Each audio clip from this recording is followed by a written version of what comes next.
From the Pubco Studios in Oklahoma City, this is a Thunder Update. We're brought to you by Bob Moore Ford. I'm Jenni Carlson. Anthony Slater, our Thunder beat writer, joins us on the phone. And Anthony, as we look ahead on the Thunder schedule, a lot of great games coming up. But let's take a second and rewind to the weekend and that game against the Jazz. And the biggest news coming out of there was that Russell Westbrook got the night off, a guy that had, before his injury, a string of starts that was as long as any in the league, and now he's sitting out a game. What in the world's going on here?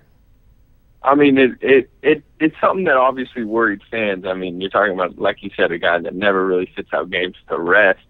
But, I mean, I think it's Scott Brooks, like we've seen, early in the season. He's kind of adapting as a coach. I think he's kind of taken that philosophy that, Greg Popovich has used, Eric Spoelstra has been using lately of resting his stars. And we're talking about a guy that's coming off 2 off-season knee surgery. So, I mean, there might be a little bit of swelling. I don't think it's anything to worry too much about. But I think it was just precautionary. And, when you're going against the 1-14 Utah Jazz, you can do stuff like that and still find ways to win. Clearly, they didn't need him to beat the Jazz, a team that they just obliterated. But, that move to hold out Russell Westbrook, maybe it was a nod to what's coming up on the schedule, including, you mentioned Greg Popovich. His Spurs come to town on Wednesday night. Look ahead for us, Anthony. How big of a stretch is this coming up for this Thunder team? I think it's huge. I think it's going to be real telling. They haven't. They've had a couple big road games. They had that Clippers-Warriors back-to-back. But this is at home where they're 6-0 at home. They're on an extended 6-game home stand right now. So, they're rested. They rested a lot of guys against the Jazz, as far as they didn't play many minutes in a blowout. And then, like we talked about, Westbrook didn't play. So they're rested, and they haven't really beat too many great teams. The Clippers game the other day was the first time they really beat a true contender.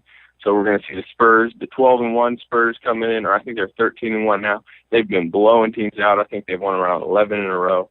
So, that's going to be the huge test. And then you got the Warriors and Timberwolves on Friday and Sunday, and those are 2 teams the Thunder have already lost to this season.